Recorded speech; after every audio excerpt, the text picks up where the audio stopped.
How did your parents handle your disability? My twin sister Callie and I were both born deaf, but our parents refused to let us learn sign language because they said we'd never be normal if we gave in to disability. So we spent our entire childhoods desperately mouthing words we couldn't hear and getting beaten for using our hands to communicate. My earliest memory is sitting in a cold speech therapy office with hands pressing on my throat, trying to make sounds I couldn't hear. The therapist would hold our faces and move our mouths like puppets while Mom watched from a chair in the corner. Callie would cry, and I'd watch the tears roll down her face, wanting to reach out but knowing I couldn't. They put us in speech therapy 8 hours a day. The therapist would press our tongues down with popsicle sticks, forcing them into positions that might create the right noises. She'd make us breathe on mirrors and watch the fog, trying to control air we couldn't hear coming out. Callie threw up once from gagging on the stick and had to keep going with vomit still on her shirt. We'd go home with our jaws aching and our throats raw from screaming sounds into the void.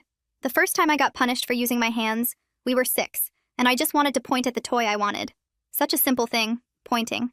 But Dad saw me and crossed the room in 3 strides. He grabbed my wrist and bent it backwards until I screamed. "Animals use their hands," he said, his mouth moving in that exaggerated way. "Humans use words." I couldn't tell him it hurt because I didn't know how to make those sounds yet. After that, they started tying our hands behind our backs during meals. We had to eat like dogs, faces in our plates, while they sat normally and talked to each other in conversations we couldn't follow. Callie learned to pick up her fork with her teeth. I went hungry most nights because I couldn't manage it. The rope left marks on our wrists that we had to hide at school. School was its own special hell. They enrolled us in a regular hearing school and told the administration we could lip read perfectly. We couldn't. Teachers would turn to write on the board while talking and we'd miss everything. Kids thought we were stupid because we never answered questions right. I'd watch their mouths move like fish and guess wildly at what they wanted. Callie developed a twitch from straining so hard to understand. When we were 10, I discovered other deaf kids existed when I saw a group signing on a field trip to the museum. I stared at them until Mom noticed and dragged us away. That night, she made us stand facing the wall for hours as punishment for watching those people. Soon, they installed cameras in our room to catch us communicating at night. The first month, they caught Callie and me creating our own crude gestures. Not real sign language, just desperate attempts to share our thoughts. Dad made us watch him delete the footage, then put our hands on the hot stove burner. Not long enough to cause real damage, just enough to make us remember. The message was clear. By 13, Callie had stopped trying to speak entirely. She'd move her mouth when forced, but no sound came out. Mom hired a specialist who used electric shocks to stimulate her vocal cords. I had to sit outside the room listening to my sister's screams, the only sound she made anymore. When that didn't work, they tried surgery to fix her throat. The doctor found nothing wrong because of course there wasn't. Our throats were fine. Our ears were the problem, but we weren't eligible for cochlear implants so they couldn't fix those. I broke when we were 15. Callie had been sick for days but couldn't tell anyone what was wrong. She kept holding her stomach, her face twisted in pain, but our parents ignored her attention-seeking behavior. She tried to draw on paper where it hurt, but Mom threw it away. Finally, she collapsed at dinner. At the hospital, they discovered her appendix had burst. She'd been dying in front of us, unable to communicate her pain. While Callie was in surgery, I lost it completely. I didn't know sign language, but I used every gesture I could think of to show the nurses what our parents had done. I pointed at my ears, shook my head, mimed tying hands, pretended to cry. I acted out years of abuse with my body while my parents watched in horror. A nurse who knew some sign tried to communicate with me, and when I couldn't respond properly, she understood something was very wrong. The surgeon came out looking grim. Callie had survived, but barely. The infection had spread because she'd suffered for so long. As they explained the months of recovery ahead, I grabbed a pen and paper from the nurse's station and wrote, "We are deaf. Parents won't let us sign. My sister almost died. Please help us." The nurse's face changed as she read it. She looked at my parents, then back at me. "How long has this been going on?" she asked, making sure I could see her mouth. I held up 10 fingers, then 5. Our whole lives. But when I turned around, my parents were already on their phones with their lawyers. Dad's mouth was moving fast, that way it did when he was really angry. I watched them work to destroy my plea for help and wondered if Callie and I would survive long enough to escape them. I stand frozen in the hospital hallway watching my parents' mouths move fast on their phones. Their panic tells me something important just happened. My desperate note actually reached someone who understood. A woman in blue scrubs appears beside me. Her name tag says Mila Cox, RN. She holds a notepad and pen in her hands. Her face looks kind but serious. She gestures for me to follow her to a small waiting area with plastic chairs. She sits down across from me and slides the notepad toward me. She points at the paper, then at me, then makes a writing motion with her hand. I understand. She wants me to write down everything. I pick up the pen and start writing. My hand cramps after the first 5 minutes, but I keep going. I explain the hand tying during meals. I describe the stove burns when I was 6. I write about 8 hours of speech therapy every day, the popsicle sticks pressing down our tongues until Callie threw up. I explain the cameras in our bedroom watching us at night. I write about Callie holding her stomach for days, her face twisted in pain, how Mom threw away her drawings trying to show where it hurt. The words pour out in messy handwriting. Mila reads each page as I finish it. Her expression changes from concern to something harder. Her jaw gets tight. Her eyes narrow. She squeezes my shoulder gently when I'm done writing. She takes all the pages and clutches them in both hands. She stands up and walks quickly toward the nurse's station. I watch her go, my hands still shaking from writing so much. My parents notice Mila leaving with the papers. Dad's head snaps up. He says something to Mom. They both start moving toward me. My father crosses the hallway in 3 long steps. His mouth forms words I can read clearly. What did you tell them? I step backward. My body remembers every punishment. My wrist remembers being bent until I screamed. My hands remember the hot stove, but a security guard in a dark uniform moves between us before my father can reach me. The guard holds up one hand toward my dad. He says something I can't read because his back is to me. My father stops moving. He stands there with his fists clenched. For the first time in my life, someone is protecting me from him. The guard stays between us. My mother pulls my father back toward the waiting area. They sit down but keep staring at me. I realize the hospital might actually keep me safe here. An hour passes. Maybe 2. I lose track of time sitting in the plastic chair. Dr. Morgan appears in the hallway. He's the surgeon who operated on Callie. He walks toward a door marked Administration. Through the glass window, I watch him talk with people in suits and white coats. He points at papers on the desk. He gestures with his hands, making big movements. His face looks serious and angry. He keeps pointing at something on the papers. The meeting lasts a long time. Later, Mila comes back and sits beside me. She writes me a note on a fresh piece of paper. Dr. Morgan documented everything he found during Callie's surgery, not just the burst appendix and the bad infection. He also wrote down that Callie is way too thin for her age. He noted the rope marks on both your wrists. He recorded that neither of you could tell him about pain or medical history without writing it down. He's making sure everyone knows what he saw. I read the note 3 times. Dr. Morgan saw the evidence of what our parents did to us. He's telling people who can help. I look up at Mila and nod. She pats my hand. A woman in a gray suit arrives. She wears an official badge that says Child Protective Services. Her business card says Nadine Thurman, caseworker. Mila brings me to a small room with a table and chairs. The room has no windows. Nadine sits across from me. Another woman stands beside her. This woman's hands start moving. She's making signs. Actual ASL signs. Real language flowing through the air. Her fingers form shapes I've never seen before. Her hands move in patterns that mean something. I start crying. I can't help it. The signs are the most beautiful thing I've ever seen. But I can't understand any of it. I don't know what the moving hands are saying. I've never learned this language. My parents made sure of that. The memory hits me hard while Nadine watches my face. Suddenly, I'm 6 years old again. I'm standing in our kitchen. My wrist is bent backward in my father's grip. The stove burner glows orange inches from my palm.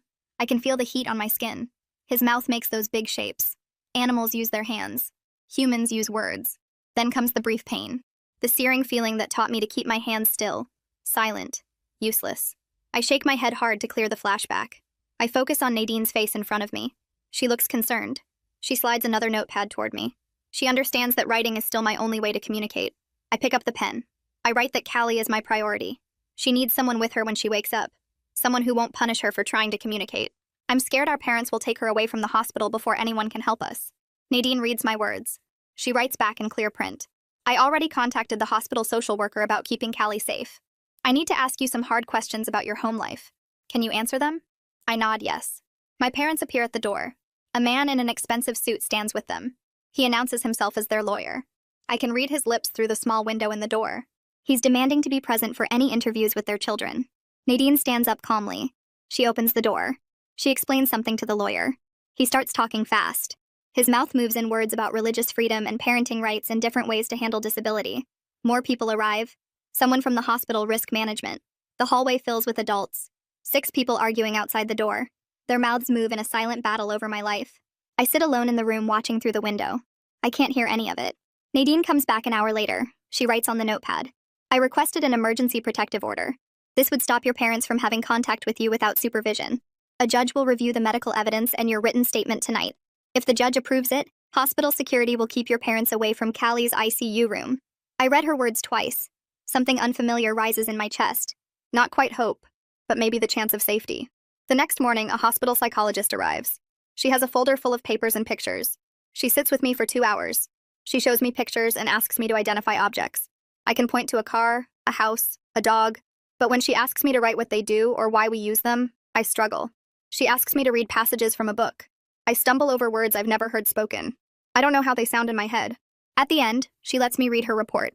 It says I have big gaps in my basic knowledge. It notes something called communication deprivation syndrome. The words consistent with language isolation are written in her notes. I read those words and understand for the first time that what my parents did has a name. Other people know about this kind of harm.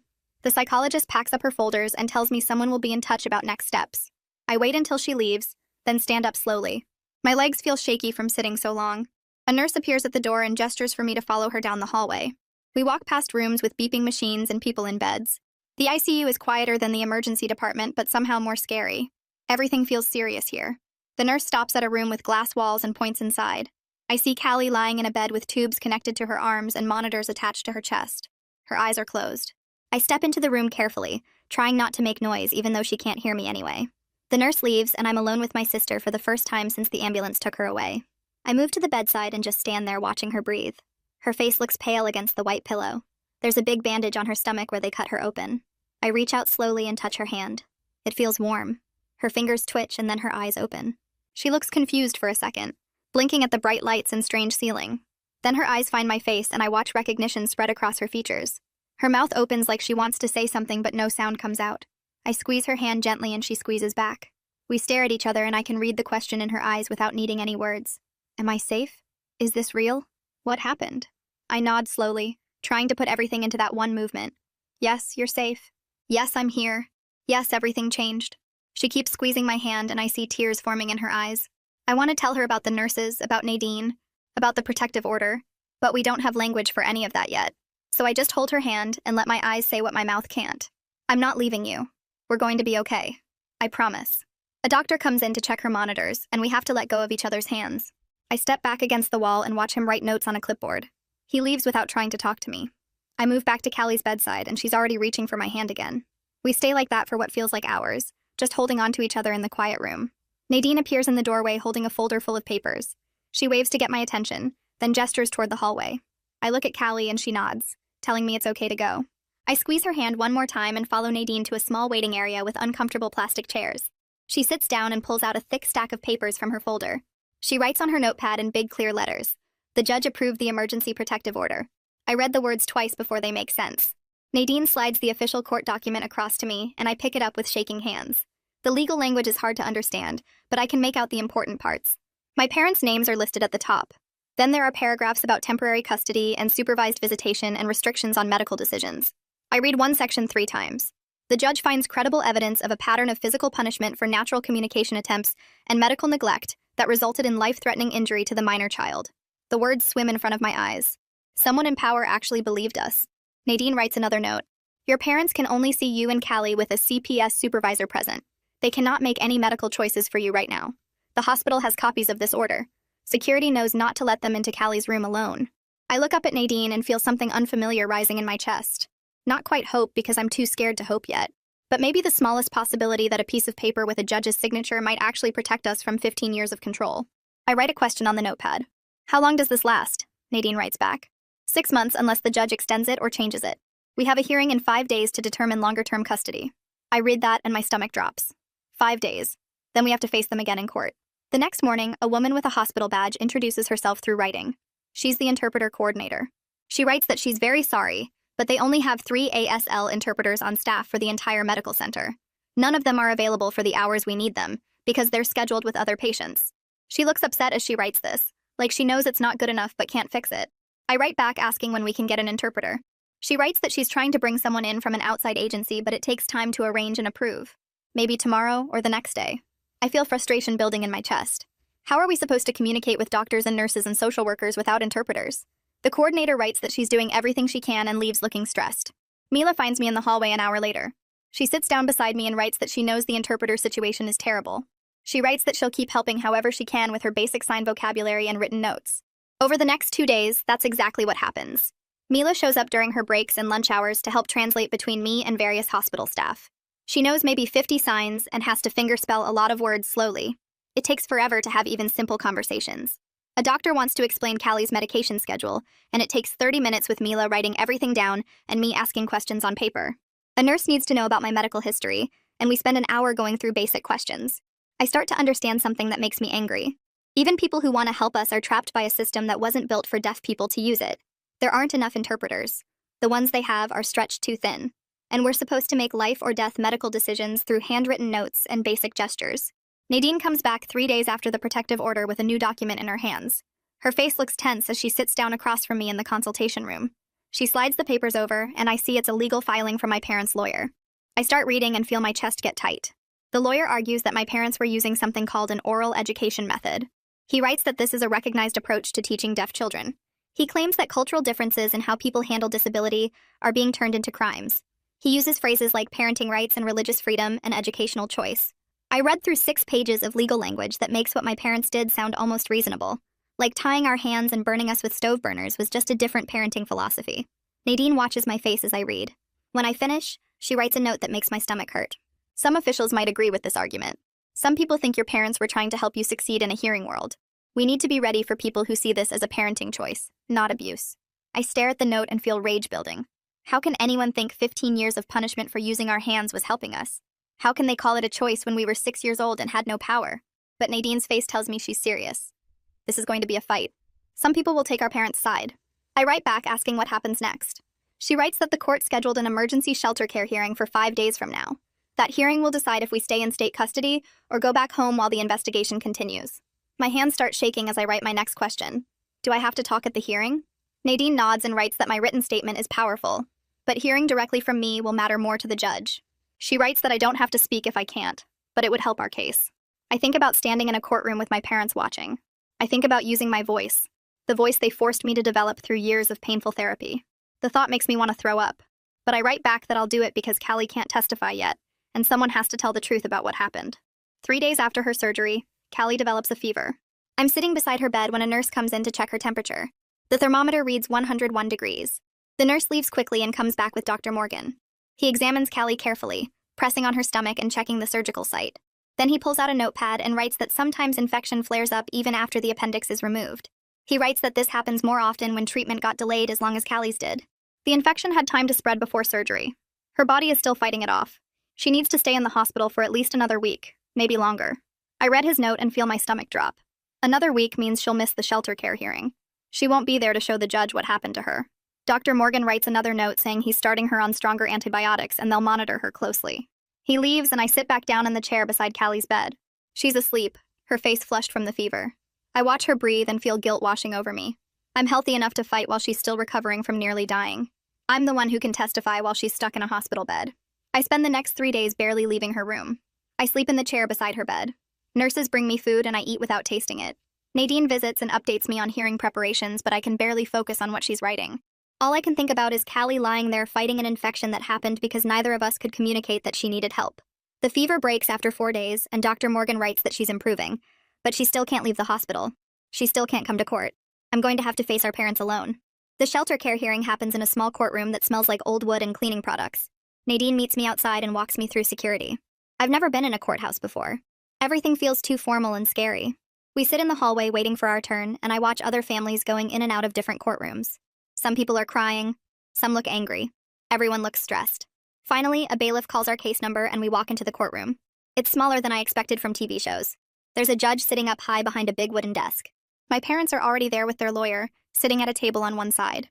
Nadine leads me to a table on the other side. An interpreter stands beside the judge's bench. I watch her hands move as she translates what the judge is saying into ASL. I can only understand maybe 1 word in 10. The signs are too fast and too complex for my limited knowledge. But I can tell from everyone's faces that official court business is happening. Papers are being filed. Lawyers are making arguments. The judge asks questions. It all happens in a language I can't fully access even with the interpreter there. After what feels like forever, Nadine touches my arm and points to the witness stand. It's my turn. I stand up on shaky legs and walk to the small podium beside the judge. Nadine comes with me and stands next to me. The judge says something and the interpreter's hands move. I don't understand, but Nadine taps the written statement I've been carrying. I spent 2 days writing this statement with Nadine's help. We worked through every detail, every incident, every punishment. Now I have to read it out loud. I unfold the papers with trembling hands and start reading. My voice comes out scratchy and weird. I'm not sure I'm pronouncing all the words right. I describe the stove burn when I was 6. I describe the rope marks on our wrists from being tied during meals. I describe the cameras in our room. I describe 8 hours a day of painful speech therapy. I describe Callie's days of silent suffering, holding her stomach, unable to tell anyone about the pain. My voice cracks on some words. I have to stop twice to catch my breath, but I keep reading. I force myself to keep going even when I see my mother crying in the front row, even when my father's face turns red with anger, even when their lawyer objects and the judge tells him to be quiet. I read every word of my statement because Callie can't be here to tell her part. When I finish, my hands are shaking so hard the papers rattle. Nadine takes them from me gently and leads me back to our table. The judge talks for a long time after my testimony. The interpreter's hands move constantly, but I'm too overwhelmed to follow most of it. I catch a few signs I recognize. Temporary, custody, supervised. Finally, the judge bangs a wooden hammer thing on her desk and everyone stands up. Nadine writes quickly on her notepad. The judge granted temporary custody to the state. Your parents can only see you during supervised visits at the CPS office. I read the note and feel my knees go weak. Nadine grabs my arm to steady me. Relief floods through me so strong I almost fall down. But mixed with the relief is this confusing grief that sits heavy in my chest. I watch my parents being led out of the courtroom by their lawyer. My mother's face is crumpling, tears running down her cheeks. My father looks angry and defeated at the same time. I just destroyed my family. Or maybe I finally told the truth that needed telling. I don't know which one it is. Maybe it's both. Nadine writes another note. You were incredibly brave today. I stare at the word brave and it feels wrong. Brave is for heroes who choose to do hard things. I just asked not to be hurt anymore. That shouldn't require bravery. That should be basic. But I don't write any of this back to Nadine. I just nod and let her lead me out of the courtroom into the bright hallway. The following week, 3 people from the school district show up at the hospital with rolling suitcases full of testing materials. Nadine explained that federal law requires them to check any child in state custody who might need special education help. They set up in a conference room and spend the entire day testing me. The first woman shows me pictures and asks me to read words. I stumble over half of them. The second specialist makes me read paragraphs out loud and answer questions about what I read. I get maybe 60% right. The third person tests my vocabulary by showing me objects and asking me to explain how they're used. I can identify things, but explaining their purpose in writing is much harder. They test my ability to follow spoken directions by having me watch their mouths and do what they say. I miss most of the instructions because I can't lip read that well despite 15 years of forced practice. Each test reveals another gap in my knowledge. Things other 15-year-olds know that I don't. Words I've never learned. Concepts I missed because I couldn't hear teachers explain them. By the end of the day, I feel exhausted and stupid. One of the specialists must see my face because she writes a note saying this isn't about intelligence. It's about access. I didn't have access to education the way hearing kids do. That's not my fault. But reading those words doesn't make me feel better about how far behind I am. A week later, Nadine brings me their official report. It's 20 pages long and uses lots of big words I don't understand. But the main points are clear. I'm reading at maybe a 6th grade level. My vocabulary is limited. My speech is hard for strangers to understand. My ability to follow spoken language is poor. The report recommends something called an IEP, which Nadine explains is a plan for special education help. They want to give me an ASL interpreter for classes. They want to bring in a deaf education expert. They want to provide extra services to make up for years of educational neglect. I read the word neglect and feel it settle into my bones. That's what it was. Not helping me succeed. Neglect. A different woman comes to interview me the next week. She introduces herself as a court-appointed psychologist. She has an interpreter with her this time. Someone who can actually translate everything we say. The psychologist asks questions about my feelings toward my parents. She asks what I remember about growing up. She asks what I'm afraid of now. She asks what I want for the future. The questions go on for 2 hours and I answer as honestly as I can. I tell her I'm scared and relieved at the same time. I tell her I love my parents and hate what they did to us. I tell her I don't know who I am without their control shaping every moment of my life. I tell her I'm angry that Callie almost died. I'm angry that we spent 15 years without real language. I'm angry that some people think our parents were just trying to help us. The psychologist writes everything down in a notebook. She doesn't react or judge. She just listens and writes. 2 days later, she comes back to interview Callie. I wait outside the room while they talk. After an hour, the psychologist comes out looking concerned. She writes a note saying Callie refused to speak or sign during the interview. She would only communicate through written notes, and even then, her answers were short. The psychologist writes that this is common for trauma survivors. Sometimes shutting down feels safer than opening up. She writes that Callie will talk when she's ready. We can't force it. I think about my sister lying in that hospital bed, silent in every possible way. Not speaking, not signing, barely writing. Retreating into herself the same way she did at home when things got too hard. I want to fix it, but I don't know how. The psychologist must see my face because she writes one more note. You can't heal her. You can only heal yourself and be there when she's ready to heal too. I read those words and feel them hit something deep inside me. I've spent 15 years trying to protect Callie, trying to take punishments for her, trying to communicate for her. But maybe that's not what she needs anymore. Maybe she needs space to figure out her own path to healing, even if that path is different from mine. The first supervised visit happens 2 weeks later in a small room at the CPS office with gray walls and a table between us. Nadine sits in the corner with her notebook, her pen ready. My parents come in looking smaller than I remember, like they shrunk somehow. Mom's hair is pulled back tight and Dad's wearing a suit like he's going to court. They sit across from us and Callie grabs my hand under the table, squeezing hard. Mom's mouth starts moving in those big exaggerated shapes we were trained to read. I catch the words slowly. We only wanted you to have normal lives. Dad adds more words, his lips careful and precise. We were protecting you from being limited. I watch them form these excuses, the same ones they've probably told their lawyer and themselves 100 times. My hands stay still for a minute, old habit keeping them frozen. Then I remember Leo's lesson from yesterday and I lift my hands slowly. The signs are clumsy because I'm still learning, but I make the shapes clear. Number, hurt, US. 3 simple signs, but they land like bombs. Mom's face crumples and Dad's jaw gets tight. Nadine writes something in her notebook. The visit lasts 30 minutes and nobody says anything real. 3 weeks after Callie's surgery, Dr. Morgan schedules a follow-up appointment at the hospital. We sit in the exam room while he checks the surgical site, his fingers gentle on Callie's stomach. He writes notes on a pad and slides them across to us. The infection has cleared up completely, but there will be scarring inside that might cause digestive problems for years. You'll need to come back every few months so we can monitor it. Any stomach pain in the future needs to be taken seriously right away.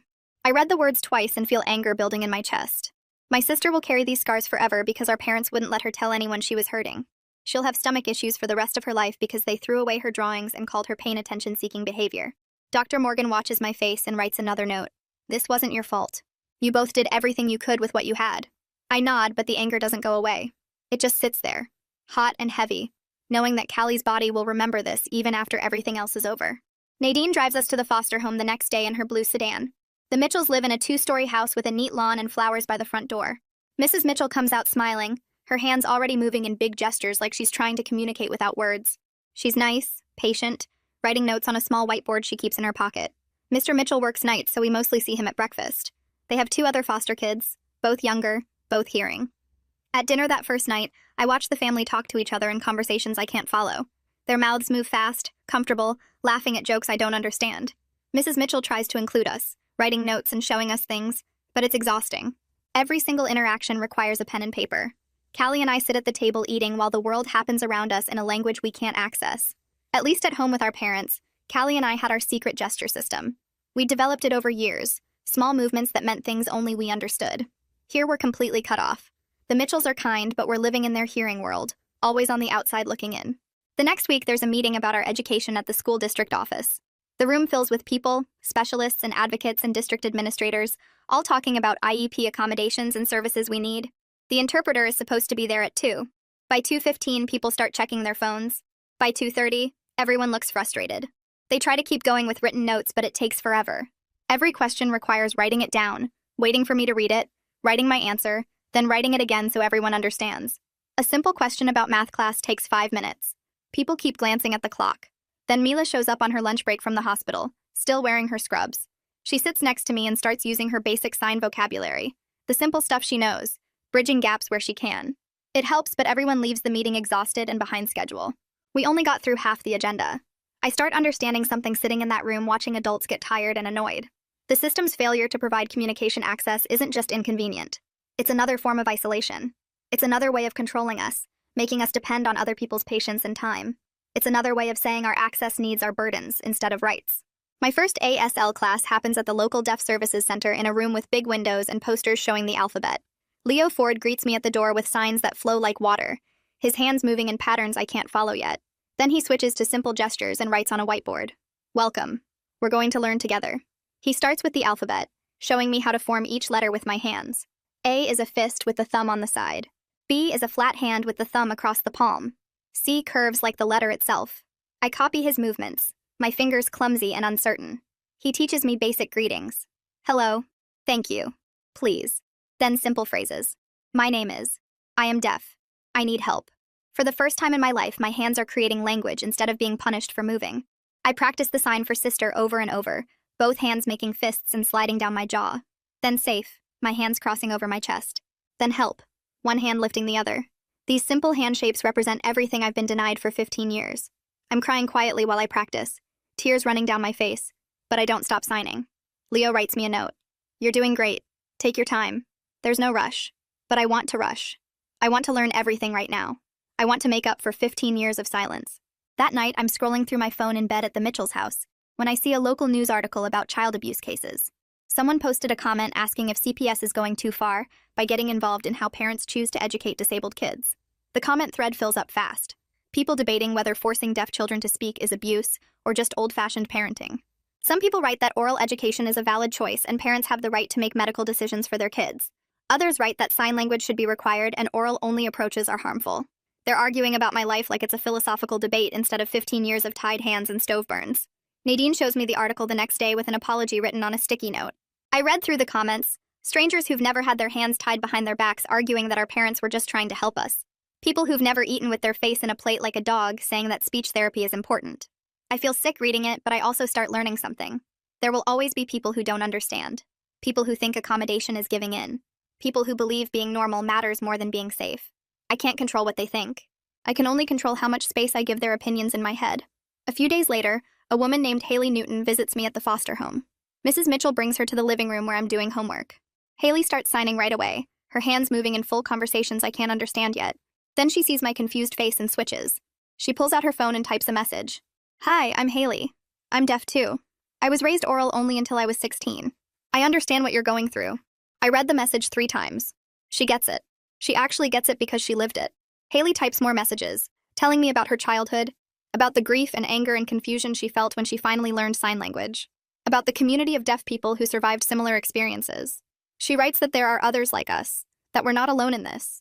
She gives me her phone number and types that I can text her anytime, day or night, if I need to talk to someone who understands. For the first time, I'm meeting someone who's been through what I'm going through and came out the other side. Someone who's living proof that life gets better, that there's a future beyond the trauma. Haley hugs me before she leaves and signs something I don't know yet. Later, I look it up. It means family. The week before depositions are scheduled, I meet with the court interpreter every afternoon to practice. Her name is Sandra, and she's patient, professional, never rushing me.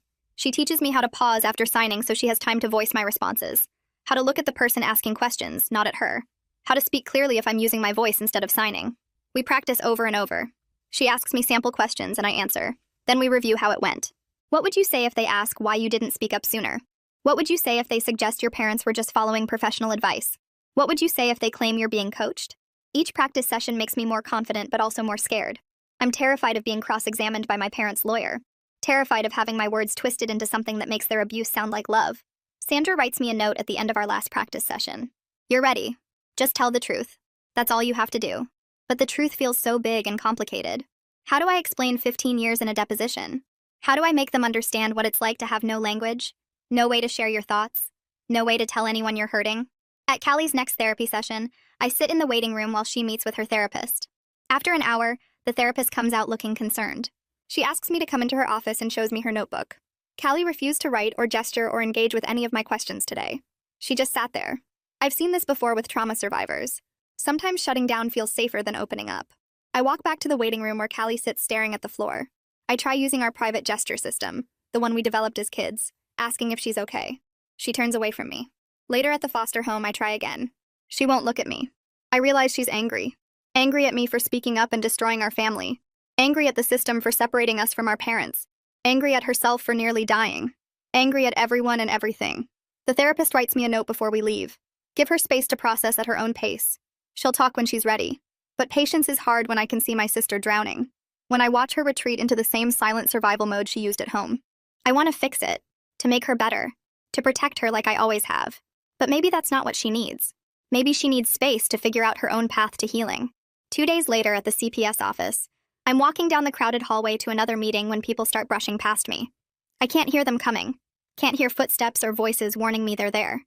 Someone bumps my shoulder hard, and I spin around, but they're already gone. Another person rushes past and I feel the air move, but I didn't see them coming. My body floods with the old fear, the memory of being grabbed from behind, of Dad's hand on my wrist bending it back. I can't breathe. My chest gets tight and my vision tunnels. I crouch against the wall, trying to make myself small, my hands shaking. Nadine finds me there a few minutes later, hyperventilating against the painted concrete. She sits beside me and pulls out her notebook. She writes in clear print. 5 things you can see. I look around. Gray wall, exit sign, Nadine's shoes, door handle, clock. 4 things you can touch. Wall, floor, my shirt, Nadine's hand. I work through the exercise slowly, my breathing evening out, my heart rate dropping. Nadine writes another note. I'm adding trauma-informed therapy to your service plan. You need someone who specializes in PTSD. I nod, exhausted. This is going to be a long road. The next day at the foster home, a thick envelope arrives with the hospital logo in the corner. I tear it open and my eyes go straight to the total at the bottom. $42,817. The number blurs as I read it again. Surgery, ICU stay, medications, specialist consultations, all listed in neat rows. My hands start shaking. I think about our parents seeing this bill, using it to prove they should get us back because the state can't afford us. I imagine them in court saying we're too expensive, that they'll pay it off if we come home.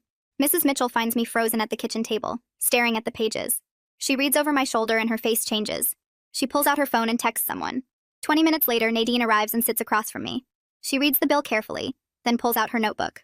Medical costs for children in state custody are covered through Medicaid, she writes in clear block letters. Your parents cannot use this as leverage. They have no financial responsibility for these charges. The state handles all of it. I read her words 3 times, but the panic doesn't leave. I spend the next 4 days jumping every time someone knocks on the door. I check the mail obsessively, looking for more bills, more numbers that could trap us. I imagine debt collectors showing up, police saying we have to go home to pay it off. Nadine comes back twice more that week to repeat the same information, writing it out different ways until I finally start to believe her. A week later, Nadine shows me her phone with an email pulled up. A reporter from the local news station wants to interview us about the deaf twins abuse case. I read the email twice. The reporter writes about raising awareness and giving voice to the voiceless, an inspiring story of survival. My stomach twists. Part of me wants everyone to know what happened, wants to scream the truth to all those people who think our parents were just old-fashioned.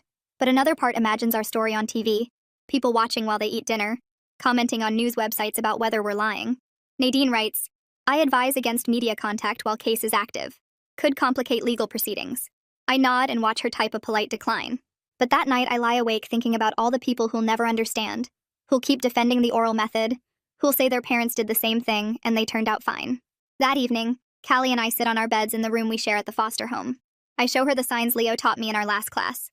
The alphabet first, my fingers forming each letter slowly, then simple words. Sister. Home. Safe. She watches my hands carefully, then copies the movements. Her fingers are hesitant at first, unsure. We practice for 20 minutes, then I pull out the old gesture system we created as kids. The tap on the shoulder that meant danger, the finger to the lips that meant parents coming, the hand on the heart that meant I love you.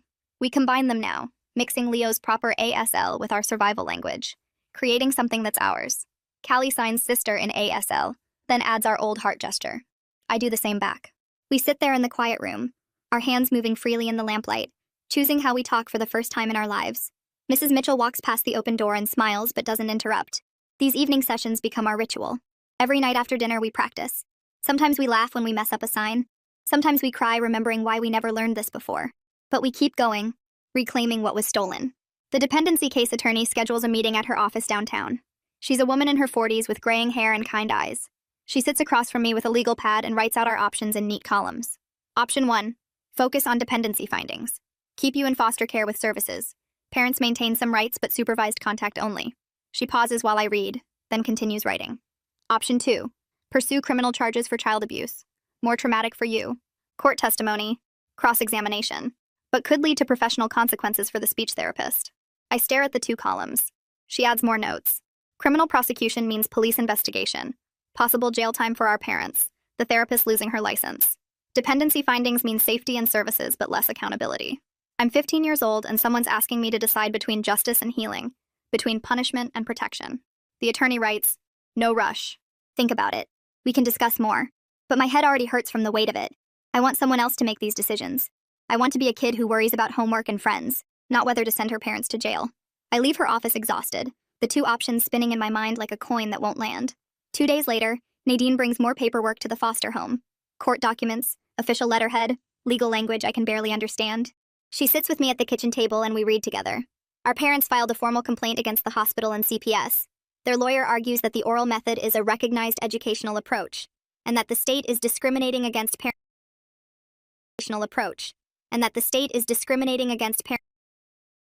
parents. They're claiming freedom of belief. Like 15 years of punishment was just a different opinion about how to raise deaf kids. The filing includes references to other families who used oral-only approaches, expert testimony from audiologists who support speech training, arguments about parental authority. I watch Nadine's face get tight as she reads. My hands clench into fists under the table. The paper crumples in my grip. They're still doing it. Still trying to make their control sound like love. Still arguing they were helping us. The rage builds in my chest, hot and sharp. I want to scream that help doesn't leave rope burns, that love doesn't involve stove burners. But I just sit there, crushing the paper, while Nadine writes notes about the court's response timeline. A month passes and Nadine stops coming to our appointments. Mrs. Mitchell explains that there's been departmental restructuring, whatever that means. Instead, a new caseworker shows up. Lando. He's younger than Nadine, maybe late 20s, with nervous energy and an overstuffed briefcase. He sits down with me and Callie and pulls out our file. It's thick now, hundreds of pages. He reads through it while we wait, his eyes moving fast across the words. Then he looks up and pulls out a notebook. I need to understand your situation, he writes. Can you tell me what happened? I stare at him. Everything is in that file. The stove burns, the tied hands, the cameras. Callie nearly dying. It's all documented. But he needs me to explain it again because he's new and overwhelmed and there are too many cases. I pick up the pen and start writing. The same story I've told 5 times now. My hand cramps after the first page. Lando is nice, apologetic even, but I can see he's drowning in paperwork. He has 20 other cases. He doesn't know the details of our needs, doesn't understand why interpreter scheduling matters, hasn't built the relationship Nadine had. I realize right there that I'm going to have to fight harder now. The system's turnover means starting over, explaining over, advocating over and over because no one person holds all the knowledge of what we need. 3 weeks later, Lando drives us to a court hearing. We arrive 20 minutes early and wait in the hallway. The interpreter is supposed to be here at 9. 9:15 passes. 9:30. The judge's clerk comes out looking annoyed. My parents' lawyer stands near the courtroom door, checking his watch dramatically and complaining loudly about delays. I watch the clock on the wall, each minute ticking by while we wait for communication access. My anxiety climbs with each passing second. 9:45. The interpreter finally rushes in, apologizing, explaining about traffic and another appointment running late. The judge refuses to start without her, which I appreciate, but I also feel the weight of everyone's frustration. The lawyer's comment about accommodation delays hangs in the air. I understand something new sitting in that hallway. Interpreter shortages aren't just scheduling problems. They're barriers that make my access needs feel like burdens. They're delays that make people annoyed at me instead of at a system that doesn't hire enough interpreters. They're proof that the world wasn't built for deaf people to move through it easily. My therapy sessions continue weekly. This time, the therapist writes something new at the top of a page. Internalized ableism. Below it, she adds a definition in careful handwriting. When disabled people absorb society's negative messages about disability and believe they're true. She slides the paper across to me and writes a question. What messages did your parents give you about being deaf? I stare at the definition. Then I start writing. That signing would make me less than. That speech was the only way to be fully human. That my hands were wrong, animal-like, shameful. That I needed to be fixed. That accommodation was giving up. That being deaf meant being broken. The list grows longer. The therapist reads it and nods slowly. She writes, You still believe some of these. I can hear it in how you talk about yourself. I feel something shift in my chest. A recognition. I do still believe it. Part of me still thinks I should try harder to speak clearly.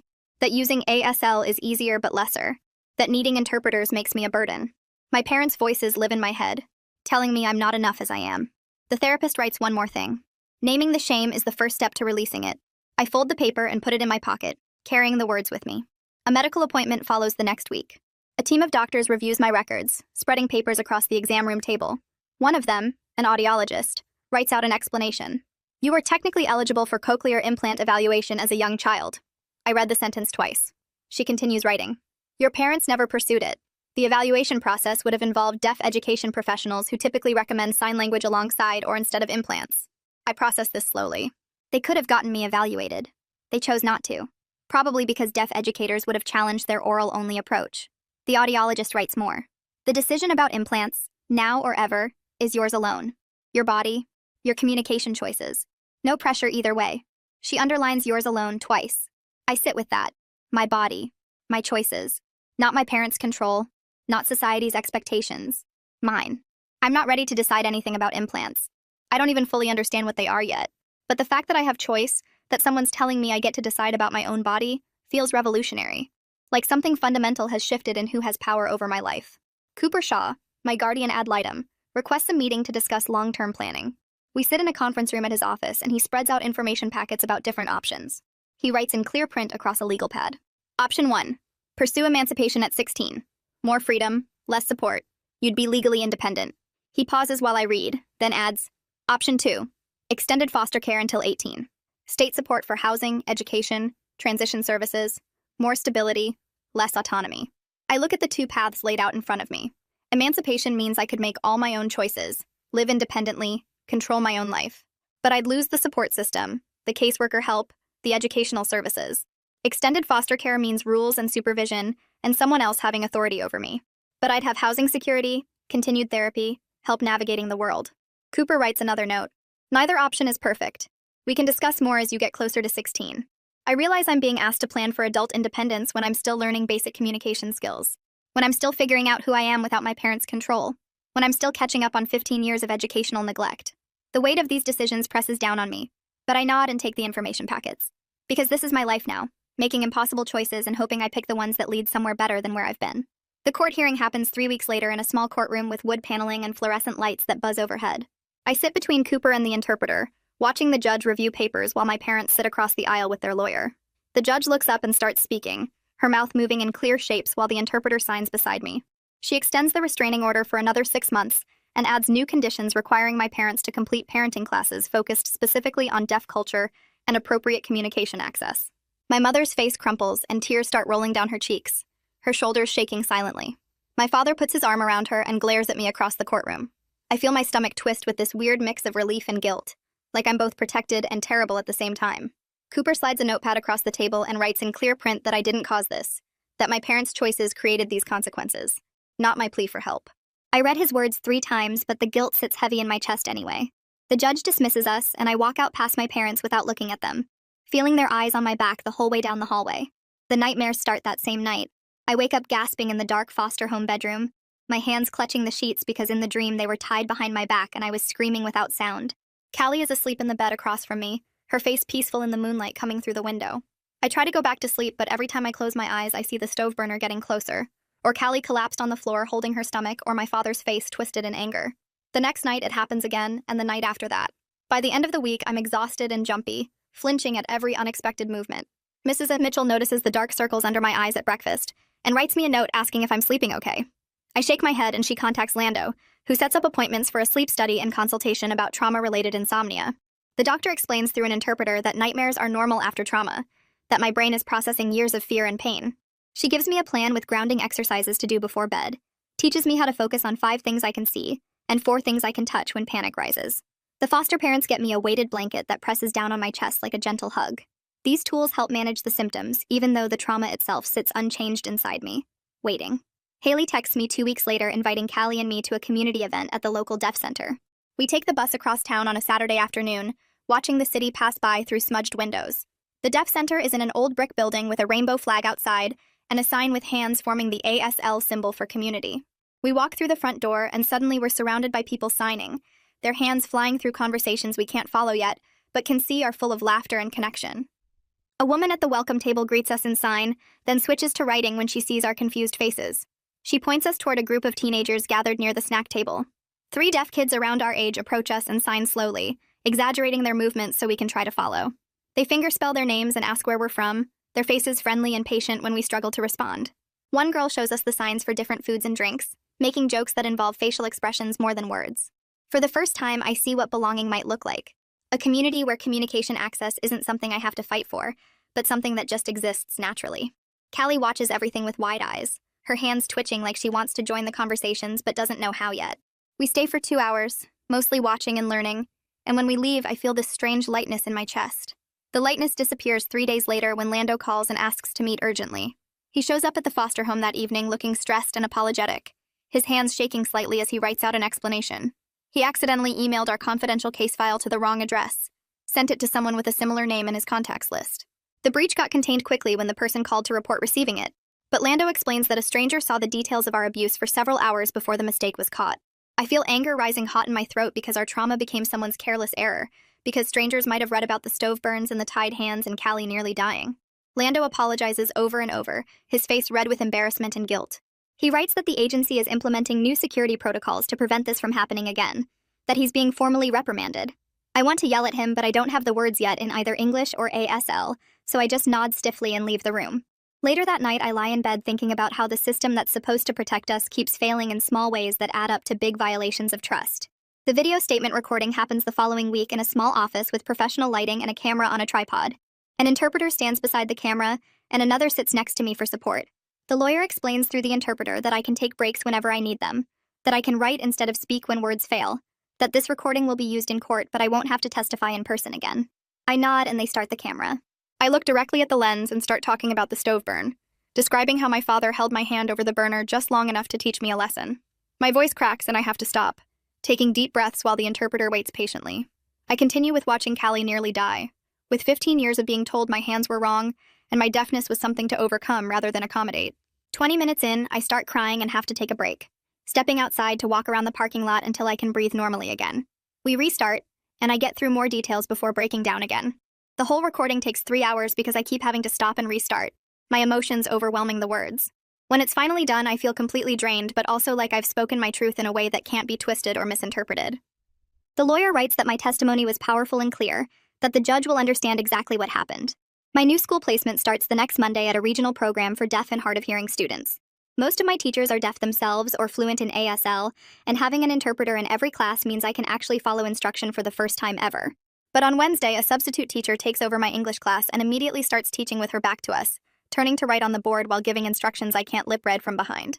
I raise my hand and try to explain that I need her to face the class when talking, but she waves me off and keeps writing. The regular interpreter isn't available, and the substitute doesn't understand why this matters. I feel that old frustration building, the same helpless anger from years of being told to just try harder.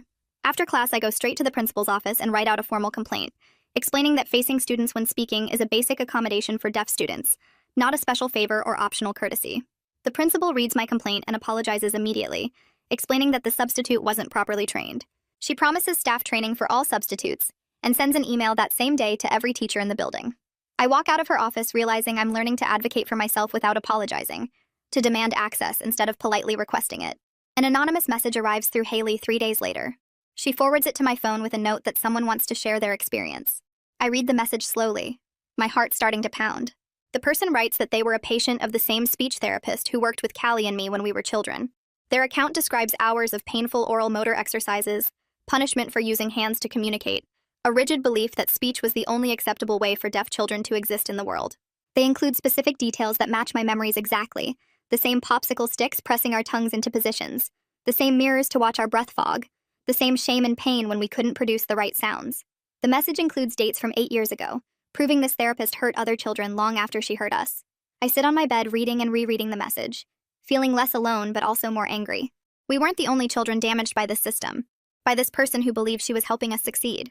I meet with Cooper and the dependency attorney the following week to discuss filing a formal complaint with the state licensing board against our childhood speech therapist. They explain that the complaint process requires detailed statements documenting specific abusive practices that went beyond legitimate therapy into coercion and punishment. I spend the next 3 weeks writing out memories I'd rather forget, describing the physical pain of having my tongue pressed down until I gagged, the fear of making mistakes, the hours of repetitive exercises that left my jaw aching. Each memory I write down feels like picking at a wound that hasn't healed yet. Haley stops by the foster home one evening when I'm struggling with a particularly difficult section about the cameras in our room. She writes me a note reminding me that accountability might prevent future children from experiencing what we did, that my complaint could protect other deaf kids from this therapist's harmful approach. I finish the statement 2 days later, print it out, and hand it to Cooper with shaking hands. The licensing board sends a letter 6 weeks later scheduling a preliminary hearing to determine whether the complaint warrants full investigation. Cooper explains through written notes that the process could take months or even years, that professional licensing investigations are deliberately slow and thorough to protect both people who file complaints and practitioners being investigated. I feel frustrated by how slowly accountability moves, wanting immediate consequences for the harm this therapist caused. Cooper writes that justice isn't always swift, but that doesn't mean it's not worth pursuing, that systems have to be careful and methodical even when that feels painfully slow. I learned to sit with the discomfort of waiting, of knowing that doing the right thing doesn't always lead to quick satisfaction. Dr. Morgan schedules Callie's 3-month follow-up appointment, and we take the bus to his office on a Tuesday morning. He examines her surgical site carefully, pressing gently on her abdomen and watching her face for signs of pain. Through written notes, he explains that the site is healing well, but she'll need ongoing monitoring for adhesions and digestive issues related to internal scarring from the burst appendix and infection. He writes that she's gained 12 pounds since the surgery, and her overall health has improved significantly now that she's in a placement where she can communicate her needs and access proper nutrition. He adds a note that the medical improvement is concrete evidence that removing us from our parents' control was the right decision. I watch Callie reading his notes, her face relaxing slightly as she understands she's getting better. We leave his office with a folder of information about managing potential long-term effects, and I feel grateful that at least the physical damage is healing, even if the emotional scars remain. The state scheduled settlement talks 3 weeks after Callie's follow-up appointment, and Lando drove us to a conference room at the county building where our parents sat on one side of a long table with their lawyer, and we sat on the other side with Cooper and a court interpreter. The hospital's legal team joined by video call, their faces appearing on a screen mounted to the wall. Our parents' attorney opened by arguing that the oral method was a recognized educational approach supported by decades of research, that our parents had consulted with licensed professionals who recommended this path, and that cultural differences in disability philosophy shouldn't be criminalized by the state. I watched my mother nodding along, her face set in that determined expression I knew so well. My father's mouth formed careful words about wanting us to succeed in a hearing world, about protecting us from isolation and limited opportunities. The hospital's lawyer countered with medical records documenting Callie's near death from burst appendix, the rope marks on our wrists, my written testimony about punishment for using our hands. The state's attorney added educational evaluations showing massive gaps in our learning, psychological assessments noting trauma symptoms, and expert testimony about communication deprivation syndrome. The talks went in circles for 2 hours, our parents refusing to acknowledge that their approach caused harm, their lawyer insisting they'd followed expert guidance and acted with good intentions. Finally, the mediator called a break and wrote that settlement seemed unlikely, given the fundamental disagreement about whether abuse had occurred. When we reconvened, the judge who'd been observing remotely announced she was setting a firm trial date for the dependency adjudication in 6 weeks. I felt my stomach drop because that meant testifying again, going through everything in detail in front of my parents and a courtroom full of strangers. Lando drove us back to the foster home in silence, and I stared out the window wondering how many more times I'd have to tell this story before someone believed it enough to keep us safe permanently. 2 days later, Lando picked us up with all our belongings packed in garbage bags and explained through written notes that he'd found a better placement for us. We drove across town to a neighborhood with smaller houses and big trees, and Lando pulled up in front of a blue house with a ramp leading to the front door. A woman stepped onto the porch, and her hands moved in fluid ASL signs before she even reached us. Lando introduced her as Priscilla Doyle, and she signed directly to me and Callie, her face expressive and her signs clear and slow. I caught maybe 1 word in 5, but watching her communicate in our language, seeing her hands shape meaning in the air, made my chest tight with something I couldn't name. We followed her inside, and I stared at everything like I'd entered another world. Deaf culture artwork hung on the walls, paintings and photographs of hands signing, of deaf performers and activists. The doorbell was connected to lights that flashed throughout the house. Captions ran across the bottom of the television screen. Priscilla showed us to a bedroom we'd share, and she signed something I didn't fully understand, but her face was kind and welcoming.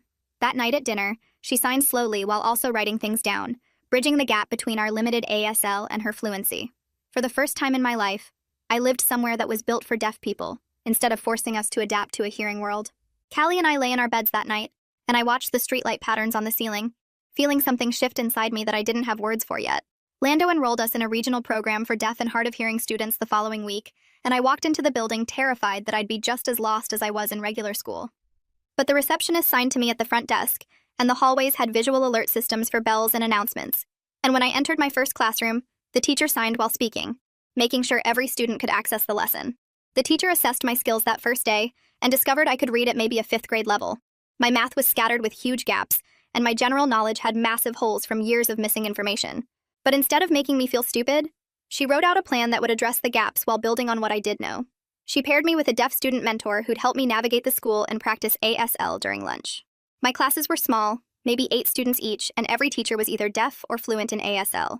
For the first time, I could follow instruction completely, could ask questions and get answers I actually understood, could participate in class discussions through sign instead of sitting silent and confused. I came home exhausted those first weeks because learning in a language I was still acquiring took massive mental energy, but I was actually learning instead of just surviving.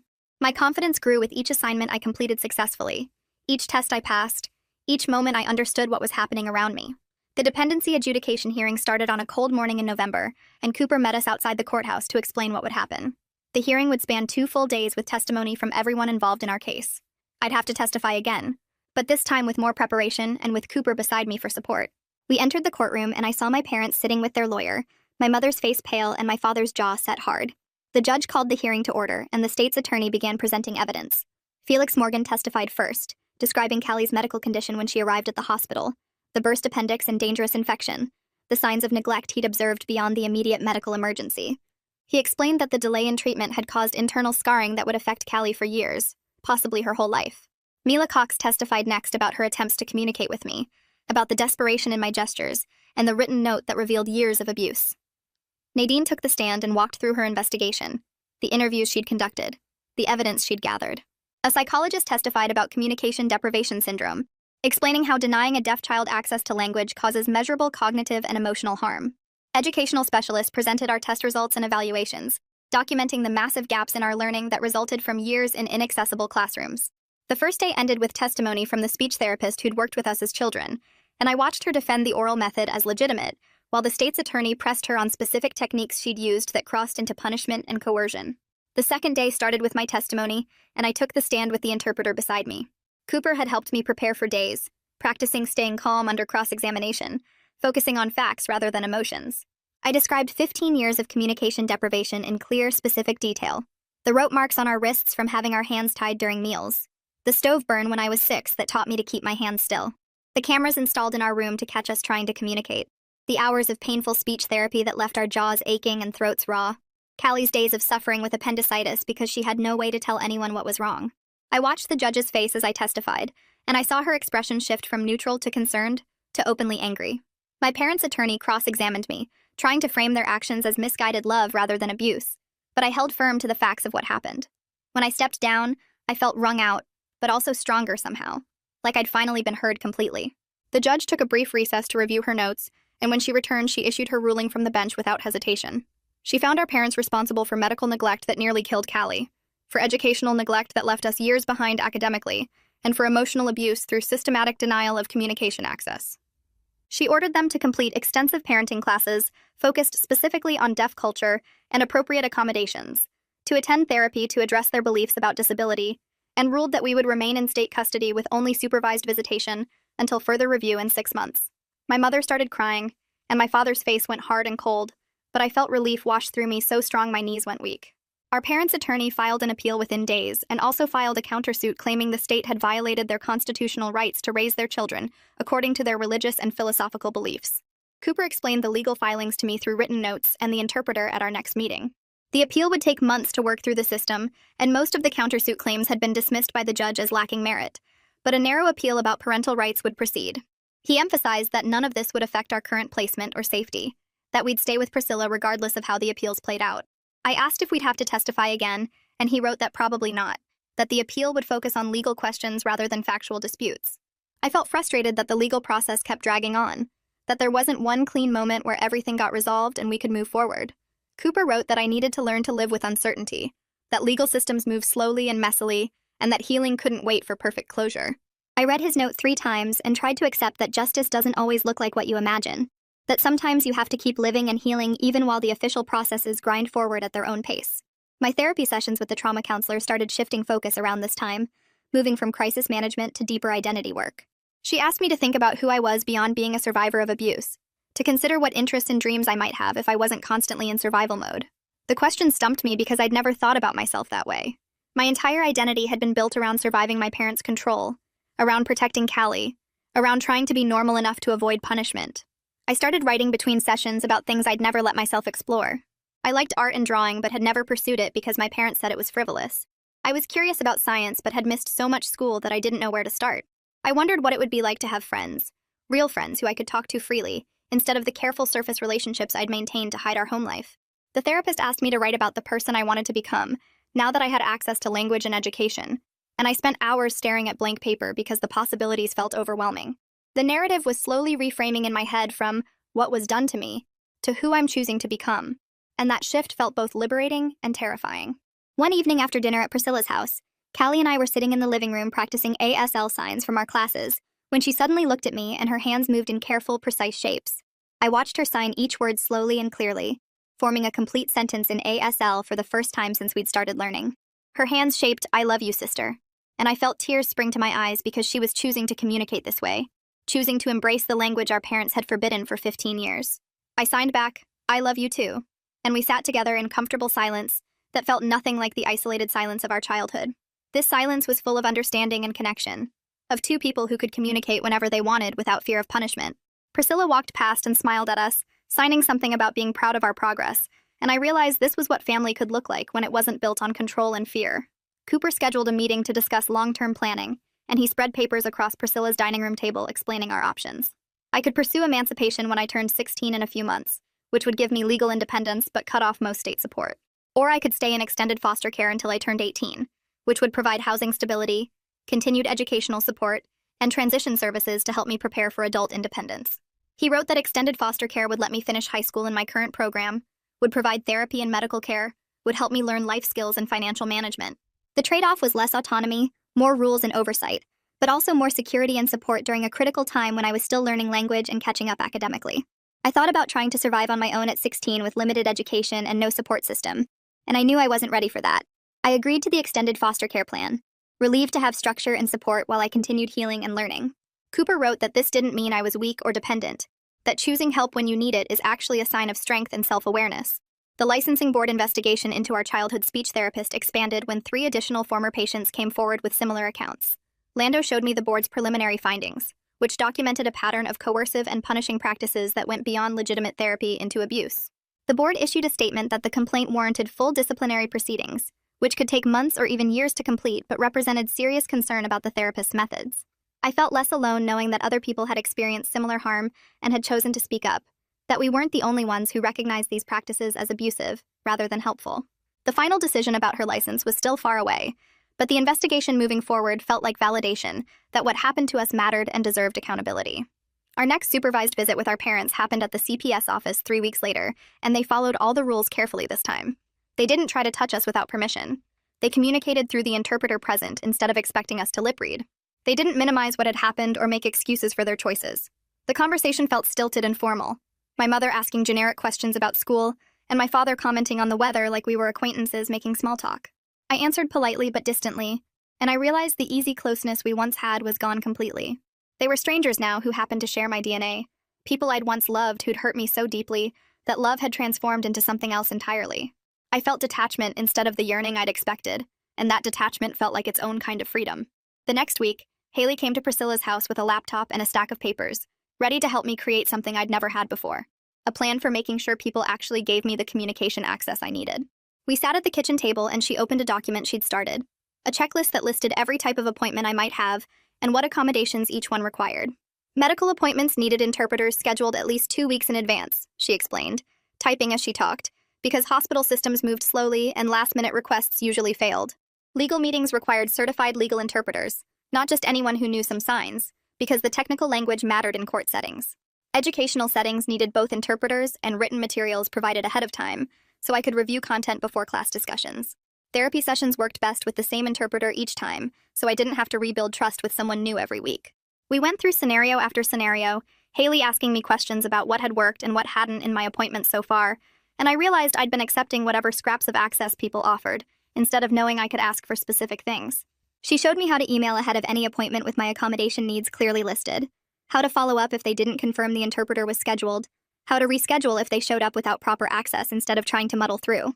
Priscilla joined us after a while and we practiced together, with me signing my needs and Priscilla pretending to be a doctor's receptionist who didn't understand why I needed an interpreter. The first few practice rounds I apologized constantly, adding, "If it's not too much trouble," and "I know it's hard to arrange," to every request, my hands forming the signs small and hesitant. Priscilla stopped me gently and signed that I needed to state my needs as facts, not requests for favors, because communication access wasn't a kindness someone did for me, but a right I had under the law. We practiced again and I signed more firmly. "I need a certified ASL interpreter for my appointment on Tuesday at 2 o'clock. Please confirm by Friday that one is scheduled." My hands moved with more confidence each time, and Priscilla smiled and signed that I was getting stronger at advocating for myself. Over the next several days, I used the checklist for real appointments, emailing the school counselor about next week's meeting, calling the doctor's office through the video relay service to confirm my checkup had an interpreter arranged, texting Lando to make sure he'd have an interpreter at our next CPS meeting. Each time I clearly stated what I needed, each time someone confirmed they'd provide it, I felt a little more solid in myself, like I was building something I could stand on. But then everything fell apart during one terrible week in late October, when Callie got sick with a bad cold, and I completely lost my mind with worry. She started coughing on a Monday, and by Tuesday I was checking on her every hour, feeling her forehead for fever, making her write down every symptom even though it was obviously just a regular cold. I wouldn't let her go to the school even though she felt well enough. Wouldn't let her go anywhere without me. Kept texting Priscilla during the day to make sure Callie was okay, even though Priscilla had already confirmed she was fine. On Wednesday, Callie wanted to go to the deaf center for the youth social night, but I told her she needed to stay home and rest, and she got angry and signed that I wasn't her mother and couldn't tell her what to do. I signed back that I was trying to keep her safe, that she didn't understand how dangerous it was when she couldn't communicate if something went wrong, and she threw a pillow at me and locked herself in the bathroom. Priscilla found me sitting outside the bathroom door crying, and she sat down beside me, waiting until I looked at her to start signing. She asked me what I was really afraid of, and I signed that Callie almost died last time she was sick, because she couldn't tell anyone what was wrong, and I couldn't let that happen again. Priscilla's face softened, and she signed that she understood my fear, but that I was trying to control Callie the same way our parents controlled us, even though my reasons were different. That hit me like cold water, and I sat there staring at her hands, realizing she was right. I was so scared of losing Callie that I was recreating the same suffocating control we'd just escaped, deciding what she could and couldn't do based on my fear instead of her actual needs. In my therapy session the next day, I talked about it with my therapist, and she wrote that trauma makes us repeat patterns sometimes, that I'd learned from our parents that control equals safety, even though that wasn't true. She wrote that healing wasn't a straight line, that I'd probably catch myself doing harmful things sometimes before I learned better ways. I apologized to Callie that night, signing that I was sorry for trying to control her choices, that she had the right to make her own decisions about her body and her health. She signed back that she understood I was scared, but that she needed me to trust her, and we sat together on the couch working out a compromise where she'd tell me if she felt worse, and I'd trust her to know her own body. It was hard letting go of that protective fear, but I knew I had to learn it. My report card arrived in early November, and I opened the envelope with shaking hands, afraid to look at the grades inside. But when I unfolded the paper, I saw passing grades in every single subject. C's and B's where I'd never gotten anything but F's before. My English teacher had written a note saying I'd made significant progress in reading comprehension, now that I could actually understand the class discussions, and my math teacher commented that I was catching up quickly with the right support. I was still behind where other kids my age were supposed to be. The report noted that clearly, but the trajectory was pointing up instead of down for the first time ever. The special education coordinator scheduled a meeting to discuss my options going forward, explaining through the interpreter that I could either work toward a traditional diploma if I kept making progress at this rate, or I could pursue a GED if that felt like a better fit for my learning style and goals. She showed me charts comparing the two paths, talking about how many credits I'd need for a diploma versus the subjects covered on the GED test, and asked me what I wanted to work toward. I realized I'd never been asked what I wanted for my education before, had never been given choices about my own learning. I told her I wanted to try for the traditional diploma, that I wanted to prove I could do what other students did if I had the right access and support. She smiled and signed that we'd make a plan together, adjusting as we went based on how things progressed. Walking out of that meeting with my passing report card in my backpack, I felt something I'd never experienced before. Earned pride and academic achievement that came from actual learning instead of just surviving. The following week, Haley texted me about a peer support group she was starting for deaf teenagers who'd experienced educational neglect or family rejection, asking if Callie and I wanted to participate. I was nervous about sharing our story with strangers, but Haley assured me that everyone in the group had been through similar things, that we'd all understand each other in ways hearing people couldn't. The group met at the Deaf Center on a Thursday evening, 6 teenagers sitting in a circle with Haley facilitating. She started by having everyone introduce themselves and share a little about why they were there, and I watched the other kids' hands as they signed their stories. One girl's parents had forced her to use hearing aids that caused her physical pain because they refused to accept she was deaf. A boys' school had put him in a mainstream classroom with no interpreter for 3 years, and he'd failed everything until his grandmother fought for services. Another girl had been kept isolated at home with no language access at all until CPS removed her at age 12. Their stories were different from ours in the details, but the same in the fundamental ways. Parents who saw deafness as something to fix instead of just a different way of being. Systems that failed to provide basic communication access. Years of struggling alone without the language we needed. When it was my turn, I signed about the speech therapy and the tied hands, and Callie almost dying, and everyone in the circle nodded with recognition because they understood that specific kind of pain. Callie signed too, more than I'd seen her sign in front of others, talking about the electric shocks and the surgery, and how angry she still was about all of it. After the group ended, several kids came up to us and signed that they were glad we'd shared, that hearing our story made them feel less alone. Walking back to Priscilla's car, Callie signed to me that she'd never realized other people had gone through things like we did, and I signed back that neither had I. The isolation we'd carried for so long felt a little lighter, knowing we were part of something bigger than just our individual pain. Saturday morning, Priscilla drove us to a park across town, parking near a playground where families were scattered around enjoying the warm weather. Callie and I walked to a bench under a big tree and sat down, and she started signing to me about her math homework, complaining about how hard fractions were. I signed back teasing her about always hating math, and she laughed and signed about a funny video she'd watched the night before. We went back and forth like that for a while, our hands moving freely in the open air, having a completely normal conversation about completely normal things. People walked past us on the path, and nobody stared or stopped or commented on our signing. Parents pushed strollers by, and kids ran around playing, and we were just 2 teenagers sitting on a bench talking to each other. After 15 years of hiding our hands, of communicating in secret, of being punished for natural language. This simple moment of normalized deaf communication felt like reclaiming something fundamental. The sun was warm on my face, and Callie was signing about wanting to try out for the deaf school's volleyball team, and everything felt ordinary in the most extraordinary way. I signed to her that I loved her, and she signed back that she loved me too, and we sat there together in comfortable silence, watching the world move around us without fear. The final supervised visit before our 6-month review happened on a cold Monday afternoon at the CPS office. Lando sat in his usual corner chair, while the interpreter stood near the table where my parents and I faced each other. I'd practiced what I wanted to say with Priscilla and my therapist, working out exactly how to set boundaries that felt right for me. When everyone was settled, I signed clearly through the interpreter that I was willing to maintain limited contact with my parents if they continued respecting our communication needs and stopped trying to minimize what had happened to us. I signed that I needed them to acknowledge the harm they'd caused, not keep making excuses about trying to help us be normal. My father's face hardened, and his mouth started moving in that angry way. But before he could say anything, my mother put her hand on his arm. She looked at me, and then her hands moved slowly, carefully forming signs I recognized from my ASL classes. "We understand," she signed, the movements hesitant but deliberate. I stared at her hands, processing that she'd been learning ASL in her court-ordered classes, that she was trying to communicate with me in my language. It wasn't forgiveness, and it didn't erase 15 years of abuse, but it was something different from I'd expected. A foundation, maybe, for whatever relationship might be possible going forward. My father sat silent and angry beside her, not signing, and I understood that their journey toward accepting our deafness was happening at different speeds. The visit ended after 30 minutes, and I walked out feeling lighter than I'd expected, like I'd successfully drawn a line that protected me while leaving space for possibility. Lando called me the following week with news about the licensing board investigation. The board had issued interim measures against our childhood speech therapist, suspending her license temporarily while the full investigation continued. She couldn't work with any clients, especially not deaf children, until the board completed its review and made a final decision. Lando explained that the final ruling could take another year or more because these processes moved slowly through bureaucracy, but the immediate suspension meant she couldn't hurt any other kids while they investigated. I felt relief mixed with frustration when I heard the news, glad that she was stopped but angry that justice took so long. Cooper texted me later saying the suspension was a significant step, that licensing boards didn't take interim action unless they found serious concerns. I saved his message and read it several times, letting myself feel that bittersweet sense of incomplete justice happening in slow motion. Haley contacted me in December about writing something for the deaf community newsletter, explaining that they wanted to publish first-person accounts from deaf young people about their experiences. She said I could write about whatever felt right to share, that the goal was both testimony and resource for others going through similar situations. I spent 2 weeks working on it, writing and rewriting until I had something that felt true. I focused on survival strategies Callie and I had developed, the small ways we'd created communication in impossible circumstances, and what the healing process looked like now that we had access and safety.